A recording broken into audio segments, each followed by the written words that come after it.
looking at the circular motion and friction in a street hockey ball. Street hockey is a form of hockey that is played on the street instead of ice and with a ball instead of a puck. Since hockey is played on ice, there is very little friction and a puck may be used. However, the street acts as a surface for which there is friction, and so a ball is used instead, as it can overcome the kinetic friction and take advantage of the static friction as it moves with circular motion. Street hockey has many different types of motion depending on the hit. In this video, this is looked at in the difference between a pass and a shot. A pass in street hockey will spin the ball directly on the surface. The player usually hits it, and because of the static friction between the ball and the ground, the ball begins to spin and accelerate. The force that slows down the ball after is known as rolling friction. More on this later. There's also air resistance, but this is ignored. A shot in street hockey, however, favors sending the ball into the air.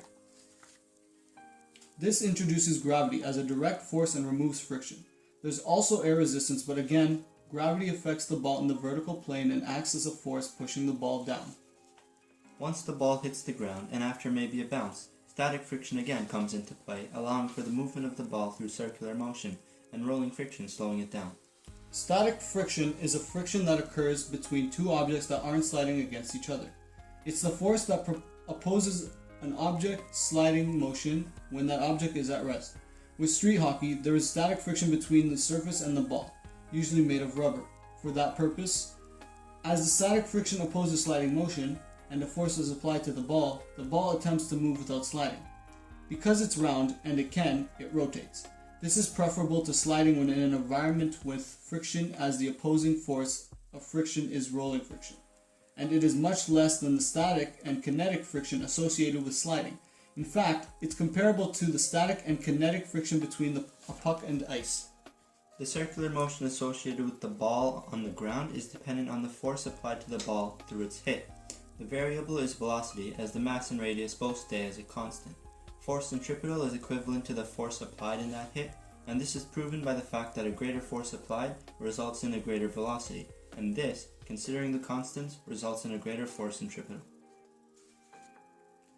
The force applied becomes the force centripetal, as the ball is hit only once, but would continue to rotate forever unless acted upon by another force.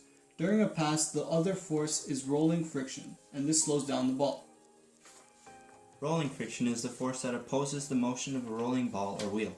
It's usually a combination of multiple forces, including static friction and molecular friction and deformation. You already know what static friction is, and deformation is a bit complicated, so molecular friction. This friction is caused by the molecular attraction or adhesion that occurs between two objects. In this case, between the rubber of the ball and the materials making up the street. As they like sticking to each other, but the ball spins, the surface of the ball that is touching the surface of the ground constantly changes by lifting off in the back. Molecular friction likes keeping the surfaces together and so ends up slowing down the ball. Energy is sort of a brand new topic, so we'll go over it briefly. Energy is applied by the player's hand into the stick over the swing, which is then applied to the ball over a hit. Some of this energy is lost to both heat and sound and continues through the ball as circular motion. Some of this is then lost to the ground as both heat and sound, and also to rolling friction. This slows down the ball by decreasing the centripetal force, which feeds off this energy. Finally, when the ball hits another stick or the net, the energy is absorbed by whichever. To wrap it up, in street hockey, when you hit a ball with a stick, there's lots of energy transfer. Static friction is what allows for the ball to rotate, which is very important as it now no longer opposes the motion. Instead, rolling friction does, and its magnitude is much less. The force applied from the stick becomes the force centripetal of the ball, and finally, gravity affects the ball when in the air. Thank you.